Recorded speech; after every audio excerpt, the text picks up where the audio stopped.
राष्ट्रपति द्रौपदी मुर्मू आज राफेल में सवार होकर के राफेल की सैर करने वाली हैं।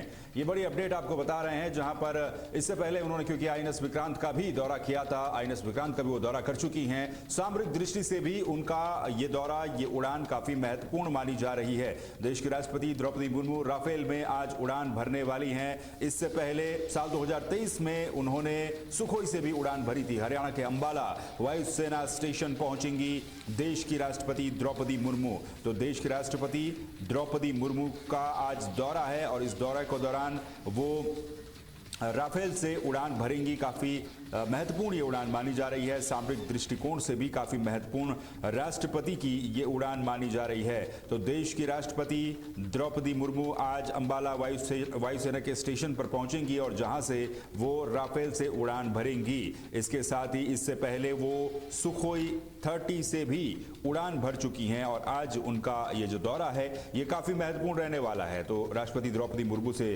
जुड़ी हुई ये खबर आपको हम बता रहे हैं, जहां पर राष्ट्रपति द्रौपदी मुर्मू आज वायुसेना के राफेल से उड़ान भरने वाली हैं और अंबाला वायुसेना स्टेशन पर वो पहुंचेंगी। 8 अप्रैल 2023 का दिन था जब उन्होंने असम में तेजपुर वायुसेना स्टेशन से सुखोई 30 लड़ाकू विमान से उड़ान भरी थी। राष्ट्रपति द्रौपदी मुर्मू बतौर राष्ट्रपति राफेल से उड़ान भरने वाली देश की पहली राष्ट्रपति होंगी। राष्ट्रपति भवन की ओर से मंगलवार को एक बयान जारी किया गया था। इस बयान में कहा गया था कि राष्ट्रपति द्रौपदी मुर्मू बुधवार को हरियाणा के अंबाला जाएंगी, जहां वो राफेल से उड़ान भरेंगी। इससे पहले तत्कालीन राष्ट्रपति प्रतिभा पाटिल भारतीय वायुसेना के लड़ाकू विमान सुखोई 30 MKI में उड़ान भर के इतिहास रच चुकी हैं और अब द्रौपदी मुर्मू राष्ट्रपति बनेंगी, जो वायुसेना के विमान से यानी कि राफेल से उड़ान भरने वाली पहली राष्ट्रपति बन जाएंगी। पूर्व राष्ट्रपति डॉक्टर APJ अब्दुल कलाम और प्रतिभा पाटिल ने 8 जून 2026 और 25 नवंबर 2009 को, यानी कि एक राष्ट्रपति APJ अब्दुल कलाम 2006 को उन्होंने पुणे के पास लोहेगांव में स्थित जो वायुसेना स्टेशन है वहां से सुखोई 30 MKI लड़ाकू विमान से उड़ान भरी थी और अब राष्ट्रपति के रूप में द्रौपदी मुर्मू उड़ान भरने वाली हैं राफेल से। सुखोई 30 MKI से उड़ान भरने की उपलब्धि हासिल करने के साथ ही प्रतिभा पाटिल लड़ाकू विमान में उड़ान भरने वाली किसी भी देश की पहली राष्ट्राध्यक्ष बन गई थी। और APJ अब्दुल कलाम की अगर हम बात करें तो 2006 में पुणे स्थित भारतीय वायुसेना स्टेशन से फाइटर जेट सुखोई 30 MKI में उड़ान वो भर चुके हैं। 74 साल की उम्र में वो भारत के राष्ट्रपति बने। वो पहले राष्ट्रपति थे जिन्होंने उड़ान भरी एक वायुसेना के लड़ाकू विमान से और उम्रदराज राष्ट्रपति भी बने थे। जिसके बाद अब आज राष्ट्रपति के रूप में द्रौपदी मुर्मू हरियाणा पहुंचेंगी, जहां पर अंबाला वायुसेना स्टेशन पर पहुंच करके वो राफेल से उड़ान भरने वाली हैं।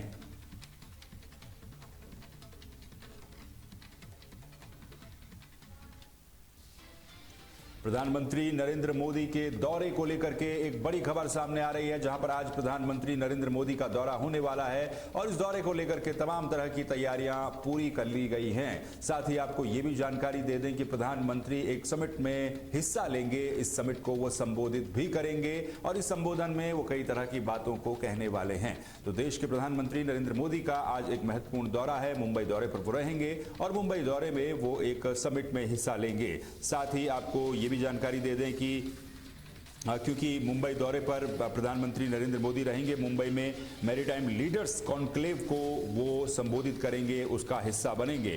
प्रधानमंत्री नरेंद्र मोदी नेस्को एग्जीबिशन सेंटर में आयोजित इंडिया मैरीटाइम वीक 2025 में मैरीटाइम लीडर्स कॉन्क्लेव को संबोधित करेंगे और ग्लोबल मैरीटाइम CEO फोरम की अध्यक्षता भी करेंगे। प्रधानमंत्री मोदी इसको लेकर के खासे उत्साहित भी नजर आ रहे थे। उन्होंने इससे पहले अपनी प्रतिक्रिया भी दी थी और इसे एक शानदार मंच भी बताया था। अपनी उपस्थिति की घोषणा प्रधानमंत्री नरेंद्र मोदी ने की थी और इसे मैरीटाइम सेक्टर सहयोग में एक शानदार मंच बताया था। ग्लोबल मैरीटाइम के CEO फोरम वैश्विक मैरीटाइम कंपनियों के CEO, प्रमुख निवेशकों और नीति निर्माताओं, इनोवेटर्स और अंतर्राष्ट्रीय भागीदारों को एक साथ ये मंच लेकर के आएगा ताकि वैश्विक मैरीटाइम इकोसिस्टम के भविष्य पर विचार विमर्श किया जाए। तो 85 से अधिक देशों के प्रतिनिधि इस कार्यक्रम में भाग लेंगे और 31 अक्टूबर तक ये कार्यक्रम चलना है, जिसमें प्रधानमंत्री नरेंद्र मोदी भाग लेने वाले हैं और इसमें 85 देशों से करीब 1 लाख से अधिक प्रतिनिधि भाग ले रहे हैं। 500 से अधिक एग्जीबिटर्स हैं, 350 से अधिक अंतर्राष्ट्रीय वक्ता भाग ले रहे हैं। प्रधानमंत्री की भागीदारी से समुद्री अमृतकाल विजन 2047 के अनुरूप एक महत्वाकांक्षी योजना के तहत भी इसे देखा जा रहा है। तो प्रधानमंत्री नरेंद्र मोदी आज इस कार्यक्रम में हिस्सा लेने वाले हैं। इंडिया मैरीटाइम वीक कार्यक्रम के तहत वो अपना संबोधन भी देने वाले हैं।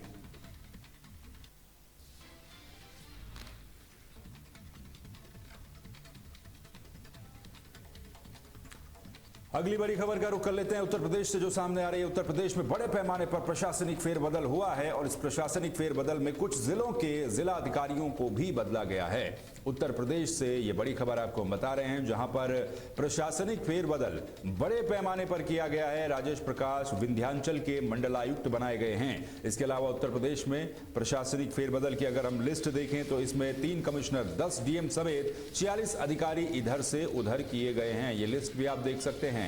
अजय कुमार द्विवेदी रामपुर के नए डीएम बनाए गए हैं और इसके साथ ही रामपुर के डीएम जोगिंदर सिंह का तबादला किया गया, जो इससे पहले रामपुर के डीएम थे। और अब इसके अलावा राजेश प्रकाश विंध्याचल के मंडल आयुक्त बनाए गए हैं। साथ ही 3 कमिश्नर, 10 जिलाधिकारी और 46 अधिकारियों को इधर से उधर किया गया है। और बड़े पैमाने पर प्रशासनिक फेरबदल और या फिर यूं कहें हम प्रशासनिक तबादले उत्तर प्रदेश शासन में देखने को मिल रहे हैं। रामपुर के डीएम का भी तबादला किया गया है। अजय कुमार द्विवेदी अब रामपुर के नए जिलाधिकारी होंगे।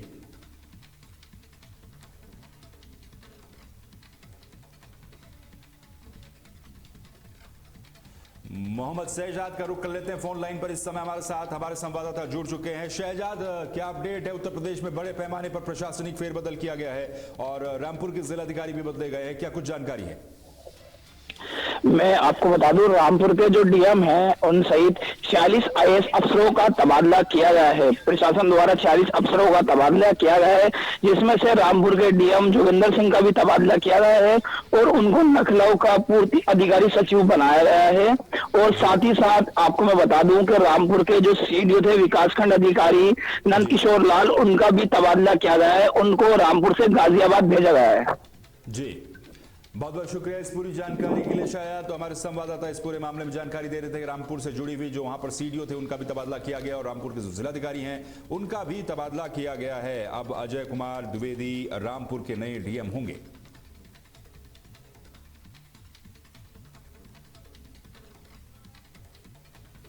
उत्तर प्रदेश के मुरादाबाद का रुख कर लेते हैं, जहां से एक बड़ी खबर सामने आ रही है, जहां उत्तर प्रदेश सरकार में मत्स्य पालन मंत्री पहुंचे और उन्होंने अधिकारियों के साथ महत्वपूर्ण समीक्षा बैठक भी की है। इस दौरान मत्स्य पालन से जुड़ी हुई तमाम योजनाओं का एक रोड मैप तैयार किया गया और समीक्षा भी की गई। मत्स्य पालन से जुड़ी विभिन्न योजनाओं की समीक्षा बैठक ली गई उनके द्वारा और उनका ये बयान सामने आया कि सरकार रोजगार के नए अवसर तलाश रही है। संजय निषाद का बयान सामने आया है। मछुआरों से सरकारी योजनाओं का लाभ लेने की अपील भी उनके द्वारा की गई है। तो एक महत्वपूर्ण समीक्षा बैठक उन्होंने की है और इस समीक्षा बैठक में कई अधिकारी कर्मचारी भी मौजूद रहे। मुरादाबाद पहुंचने पर मत्स्य विकास मंत्री संजय निषाद ने मत्स्य पालन से जुड़ी हुई तमाम योजनाओं की समीक्षा बैठक ली है और मछुआरों से यह भी निवेदन किया है कि सरकार के द्वारा संचालित की जा रही तमाम तरह की योजनाओं का वो लाभ लें। निगम से मैंने व्यवस्था कर दिया पहली बार कि पूरे देश में निगम ही एक ऐसा व्यवस्था है कि इसको हम मॉनिटर करते हैं बच्चे को। और हमको लगता है कि उत्तर प्रदेश से सस्ता बच्चा किसी प्रदेश में नहीं है, निगम ने व्यवस्था की। अब हम बड़े बच्चे बेचना पसंद करते हैं। पहले छोटे थे मर जाते थे 60-40%, अब बड़े बच्चे हम दे रहे हैं जिससे मरने नहीं पाते। सर, मुरादाबाद और आसपास के इलाकों में मछली उत्पादन बढ़ाने के लिए सरकार क्या कदम उठा रही है? अब इसके लिए ट्रेनिंग सेंटर है, उनके लिए एक्टिवेशन शुरू हो गई है। उनके लिए हम जागरूकता अभियान मछलियों से रोका उनके खिलाफ जा रहे हैं। प्रधानमंत्री मत्स्य संवाद योजना है, उससे किसानों को अब तक कितने किसानों को लगभग मुरादाबाद में फायदा मिला? 176 किसानों को हम लोगों ने प्रोवाइड करके पूर्ण करा दिया है और वो काम कर रहे हैं, लेकिन उनका प्रोडक्शन बढ़े, मानक के अनुसार, वो क्षमता के अनुसार अपना उत्पादन करें।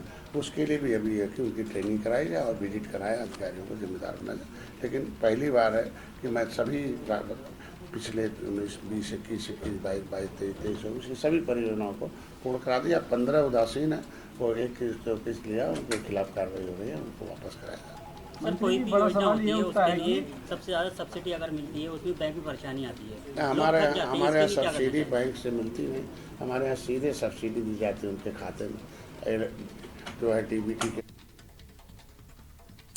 और अर्चित मित्तल का रुख कर लेते हैं फोन लाइन पर, हमारे संवाददाता ज्यादा जानकारी के साथ जुड़ चुके हैं। अर्चित, मत्स्य पालन मंत्री वहां पर पहुंचे हैं, क्या कुछ उन्होंने वहां पर समीक्षा बैठक के दौरान कहा, क्या बयान सामने आया? जी दिग्विजय जी, मुरादाबाद में संजय निषाद जी आए हैं। उन्होंने प्रेस वार्ता की थी जिसमें मछली पालन को लेकर उन्होंने बहुत महत्वपूर्ण जानकारी दी। हमने उनसे कई सवाल किए कि उत्पादन को कैसे बढ़ाया जाए मुरादाबाद में, और भी अन्य सवाल किए। उस पर उन्होंने बताया कि ट्रेनिंग सेंटर शुरू कर रहे हैं मुरादाबाद में और लोगों को जागरूक भी कर रहे हैं। उसके लिए उन्होंने एक विभाग गठित कर दिया है। जी, बहुत बहुत शुक्रिया अर्चित इस पूरी जानकारी के लिए। तो अर्चित मित्तल हमारे संवाददाता इस मामले में जानकारी दे रहे थे, जिन्होंने स्पष्ट रूप से बताया कि जो मत्स्य पालन विकास मंत्री हैं, मत्स्य विकास मंत्री हैं संजय निषाद, वो मुरादाबाद पहुंचे और उन्होंने समीक्षा बैठक की। बैठक के दौरान कई योजनाओं की समीक्षा भी ली और साथ ही निवेदन किया कि सरकार के द्वारा संचालित तमाम योजनाओं का लाभ मछुआरे उठाएं।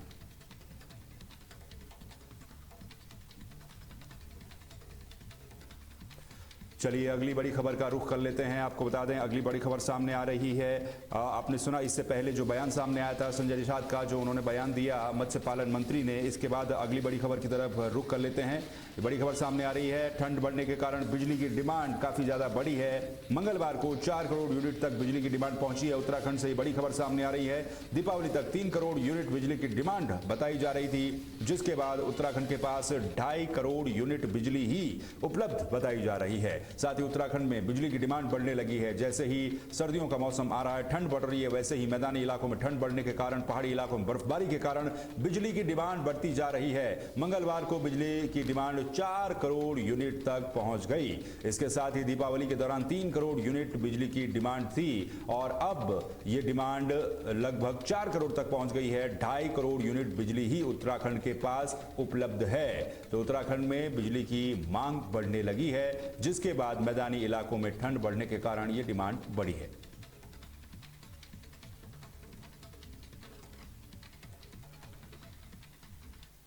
ब्रेकिंग न्यूज में फिलहाल के लिए बस इतना ही। बाकी खबरों के लिए और अपडेट्स के लिए आप लगातार बने रहिए तहलका डिजिटल के साथ। नमस्कार।